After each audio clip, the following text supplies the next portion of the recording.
Stuck kami sa BGC. Ang daming MC taxi din, no? Okay, so lakas ng ulan, guys. So ayan, no? Bagyo dumating na siya.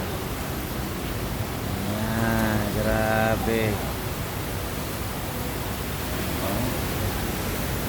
Andito kami, guys, sa may second street sa BGC. At ayan po, sobrang lakas ng ulan. Actually, 3 na ang booking na pumasok sa akin, pero hindi ko ma-accept. Tapos may isang cancel, sayang. Ganda pa naman ang batuhan, naikli lang, butal-butal.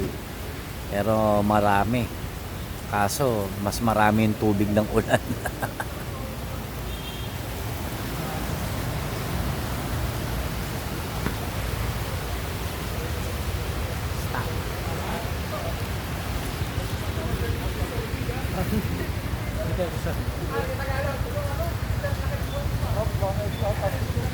Sa kanya galit eh.